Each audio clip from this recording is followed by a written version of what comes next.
Hello students, आज आप हमारे वीडियो पे BBA सेकेंड सेमेस्टर हिंदी के कबीर दास की साखियों का सारांश और एक वाक्य पढ़ने जा रहे हैं।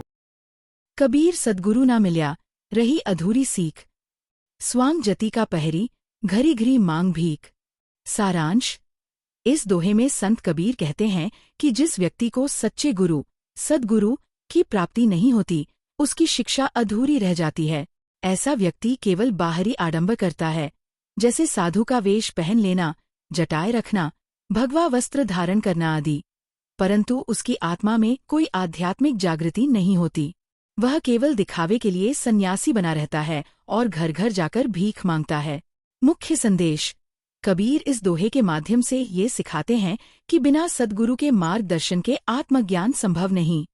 केवल बाहरी वेशभूषा अपनाकर कोई सच्चा साधु नहीं बन सकता। सच्ची साधना और ज्ञान तो अंदर से आता है, जो एक सच्चे गुरु की कृपा से ही प्राप्त होता है। भावार्थ। सच्चा ज्ञान और आत्मिक प्रगति केवल सद्गुरु की कृपा से ही संभव है, न कि मात्र ढोंग और बाह्य आडंबर से। जिही घटी प्रीति ना प्रेम रस, खूनी रसना नहीं राम। ते नर इस संसार में, उपजी शये बेकाम। सारांश। इस दोहे में संत कबीर कहते हैं कि जिस मनुष्य के हृदय में प्रेम नहीं है और जिसकी जिह्वा जीभ पर प्रभु राम का नाम नहीं है, उसका इस संसार में जन्म लेना व्यर्थ है। ऐसा व्यक्ति न तो सच्चे प्रेम को जानता है और न ही भक्ति में रमा है। मुख्य संदेश। कबीर यहाँ प्रेम और भगवान के नाम को जीवन का मूल उद्देश्य मानते हैं। उनका कहना है कि प्रेमहीन और ईश्वर विमुख जीवन का कोई मूल्य नहीं होता। ऐसे लोग केवल शरीर से मनुष्य होते हैं, लेकिन आत्मिक दृष्टि से वे निष्फल और निरर्थक हैं। भावार्थ। जिस मनुष्य के जीवन में न तो प्रेम है, न भक्ति और न ही प्रभु का स्मरण, उसका जन्म लेना व्यर्थ है। कबीर प्रेम और राम नाम को जीवन की सबसे बड़ी उपलब्धि मानते हैं। कबीर हरि रस यों पिया, बाकी रही ना थाकी।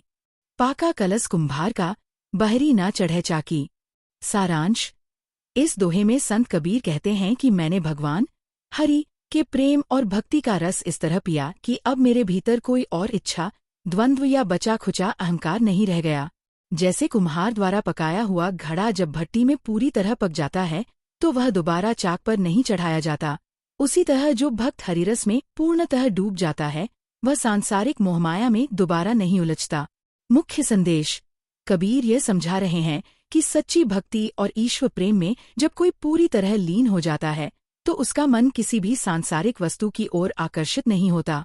वह पूर्ण हो जाता है, जैसे पूरी तरह पका घड़ा। भावार्थ। हरिभक्ति में लीन मनुष्य को न तो संसार लुभाता है और न ही कोई अन्य आकर्षण उसे विचलित करता है। वह आत्मिक रूप से पूर्ण हो जाता है, स्थिर, शांत और ईश्वरमय। कबीर सीप समंद की, रटे पियास पियास। समदही तिनका बरीगिन, स्वांति बूंद की आस। सारांश। इस दोहे में संत कबीर कहते हैं कि समुद्र के बीच पड़ी हुई सीप, शंख, लगातार प्यास प्यास करती रहती है। वह समुद्र का खारा जल नहीं पीती, बल्कि स्वाति नक्षत्र में गिरने वाली शुद्ध अमृत तुल्य बूंद की ही प्रतीक्षा करती है। उसी एक बूंद की आस में वह समंदर की लहरों में भी तिनके के समान पड़ी रहती है।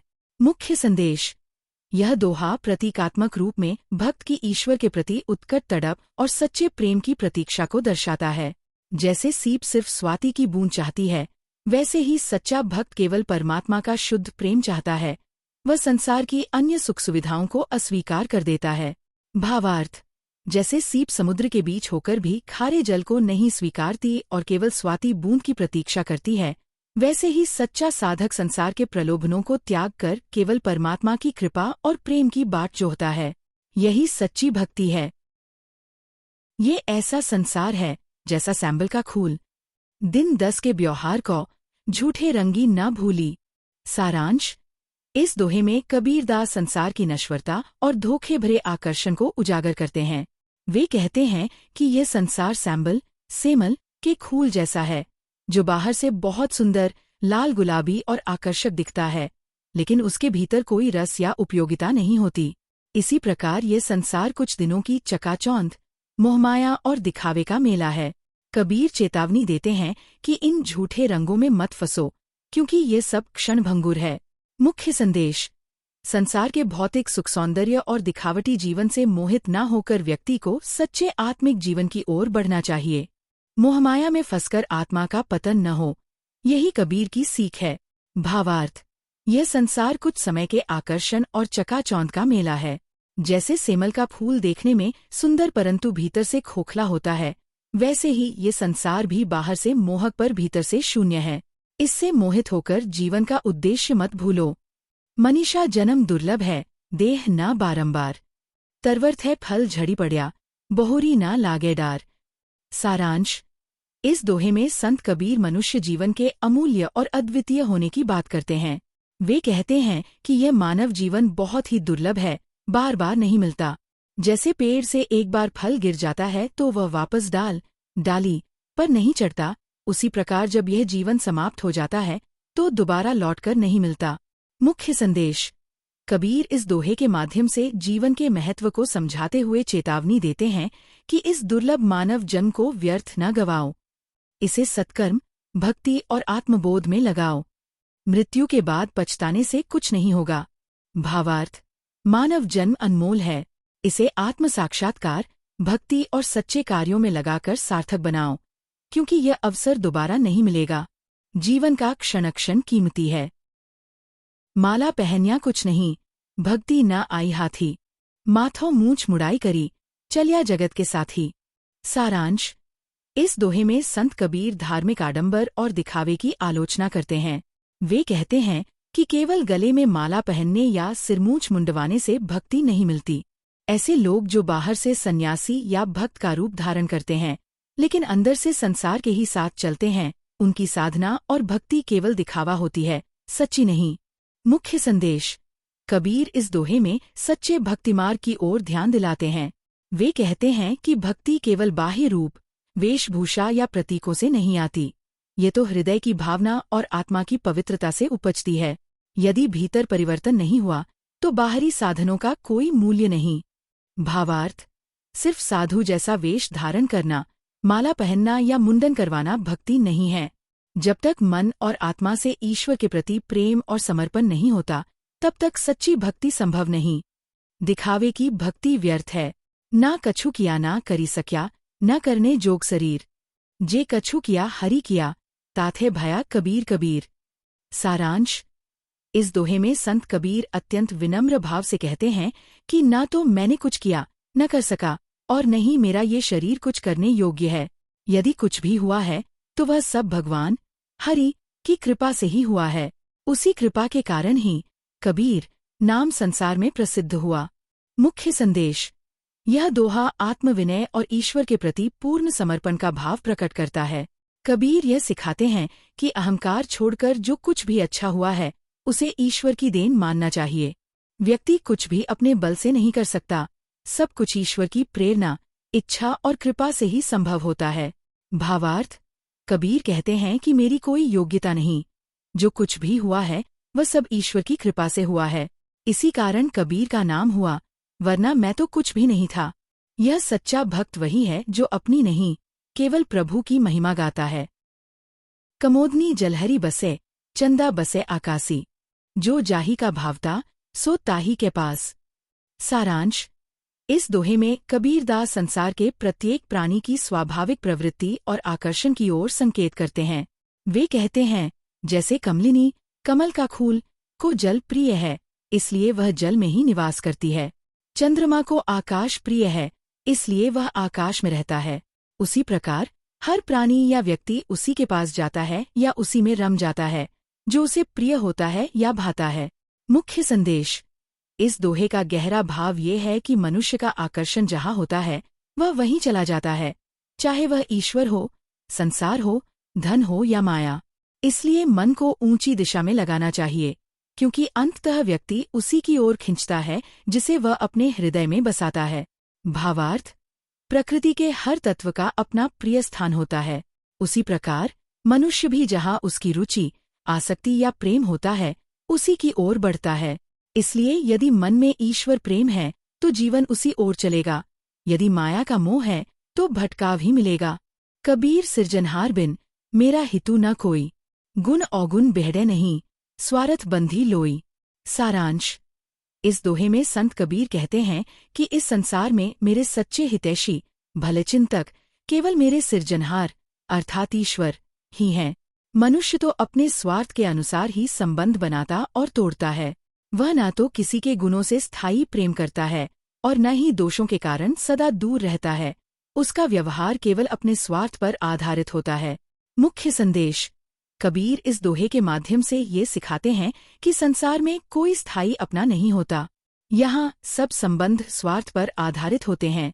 केवल ईश्वर ही ऐसा है जो निस्वार्थ प्रेम करता है और सच्चे सुख दुख में साथ रहता है। इसलिए सच्चा भरोसा केवल प्रभु पर रखना चाहिए।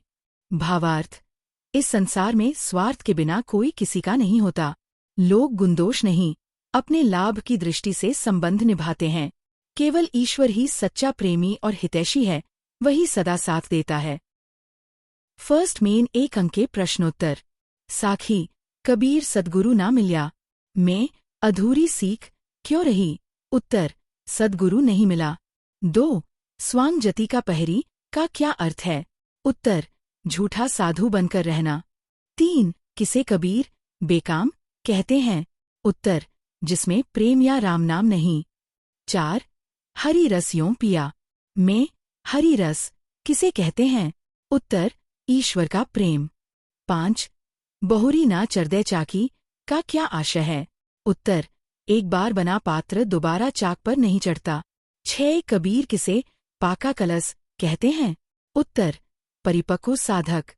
7 सीप समंद की, में सीप किसकी प्रतीक है?